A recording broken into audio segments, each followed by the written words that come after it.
ప్రియులారా, బాగున్నారా? దేవుని వాక్యాన్ని క్రమంగా చదువుచున్నారా? ప్రార్థించుచున్నారా? నేటి ధ్యాన వాక్యము 73వ కీర్తన 25వ వచనం. ఆకాశమొక్క నీవు తప్ప నాకెవరున్నా, నీవు నాకుండగా లోకములోనిది ఏది నాకక్కరలేదు. భక్తుడైన దావీదు చేయుచున్నటువంటి ఒక చక్కటి ప్రార్థన ఇది.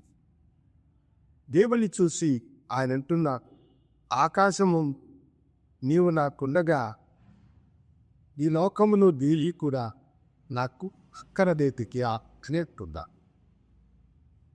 దేవుడు మనకు తోడుగా ఉన్నప్పుడు లోకంలో ఉన్నది ఇది కూడా మనకు అక్కర కలిగినవి కానేక.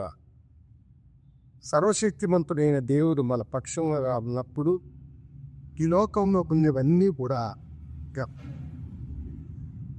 ఒకసారి ఒక రాజు తన దేశ ప్రజలకు ఒక చాటింపు వేశాడంట.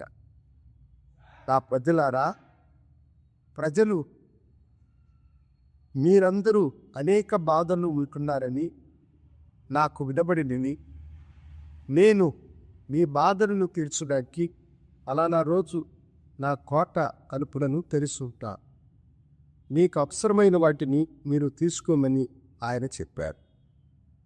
ప్రజలు ఆ దినం వెళ్ళగా కోట ద్వారములు తెరవబడ్డారు.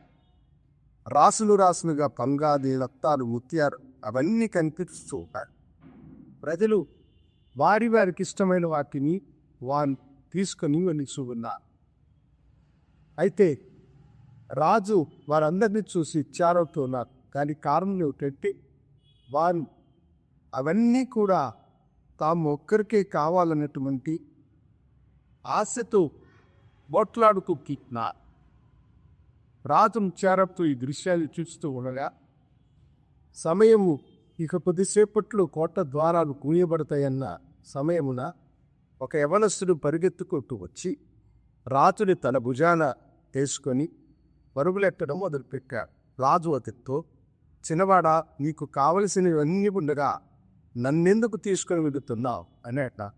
అప్పుడు రాజు వాడితో, ఆ యవనస్తుడు రాజుతో, అయ్యా, అవన్నీ ఎవరివి? నీవే కదా.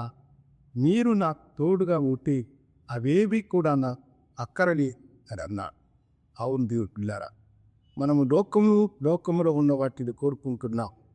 ఆయన వరకు తోడుగా ఉండగా ఈ లోకంలో ఉన్నవేవి కూడా మనకు అక్కరలేదు. రవ్వా, నీవు నాకు తోడుగా గుణిక్కై నీకు వందనాలని చెప్పండి. దేవాతి దేవుడు మిమ్మల్ని దీవించి ఆశీర్వదించుగాక. తరుడా, మీరు మాకు తోడుగా ఉండగా లోకములు ఏకి మాకు అక్కర్లేదని సత్యం నేను తిరిగి నేను గణపరిచే మాకు దయచేయమని యేసునామమున వేడుకొనుచున్నాను. ఆమేన్. శుభోదయం. ప్రభు మిమ్మల్ని దీవించుగాక. ఆమేన్.